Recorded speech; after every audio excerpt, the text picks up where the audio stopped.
Hi guys, ఈరోజు కొత్త వీడియోతో మేము ముందుకు వచ్చాను. అదేంటంటే ఇండియన్ పోస్టల్ బ్యాంక్ అకౌంట్స్ ఉంటుంది కదా, ఆ ఇండియన్ పోస్టల్ బ్యాంక్లో ఎవరికైతే అకౌంట్ ఉండదో వాళ్ళకి నెట్ బ్యాంకింగ్ ద్వారా అయితే మీరు ఆన్లైన్లో పేమెంట్స్ సర్వీసెస్ చేసుకోవచ్చు.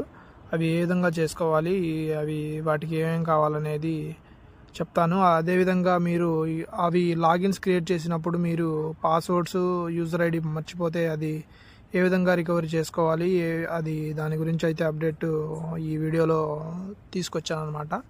దానికోసం మనం గూగుల్లో మీరు డైరెక్ట్గా ఇండియన్ పోస్టల్ బ్యాంక్ అని టైప్ చేస్తే మీకు ఆ పేజ్ అనేది ఓపెన్ అవుతుంది. దాంట్లో ఫస్ట్ వచ్చిన దానికి మీరు క్లిక్ చేసేసి ఇక్కడ ఇలా వచ్చిన తర్వాత మీకు ఈ విధంగా పేజ్ అనేది ఓపెన్ అవుతుంది. దాని తర్వాత రైట్ సైడ్ 3 డాట్స్ ఉన్నాయి కదా, దాని మీద క్లిక్ చేస్తే మీకు ఆన్లైన్ సర్వీసెస్ ఉంటాయి.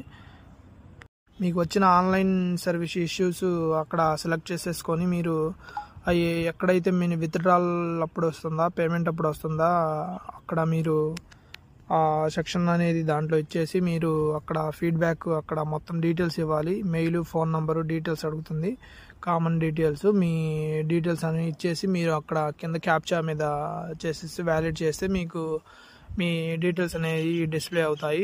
మీరు ఏవైతే పాస్వర్డ్స్, యూజర్ ఐడీస్ చేంజ్ చేసుకోవాలనుకుంటారో అవి కూడా ఇక్కడ అప్డేట్ చేసుకోవచ్చు. కాంటాక్ట్ నెంబర్ కింద వచ్చింది చూడండి, customer care toll free number అని. దానికి మీరు ఎస్ఎంఎస్ రూపంలో అయినా మీరు మీకు వచ్చిన ఎర్రర్ అనేది టెక్స్ట్ రూపంలో టెక్స్ట్ చేస్తే మీకు అనేది అప్డేట్ అనేది మీకు రిప్లై ద్వారా వస్తుంది. ఈరోజు తీసుకొచ్చిన అప్డేట్ అయితే Indian postal banking customer number, మీరు ఏ విధంగా కాంటాక్ట్ అవ్వాలి, ఎర్రర్స్ వచ్చినప్పుడు ఏ విధంగా మీరు రీసాల్వ్ చేసుకోవాలనేది వీడియోలో అయితే చెప్పాలని అప్డేట్ ఇవ్వాలని తీసుకొచ్చాను అనమాట. ఈ online service customer care number అనేది 24/7 వర్కింగ్లో ఉంటుంది. ట్రై చేసి చూడండి. Thank you.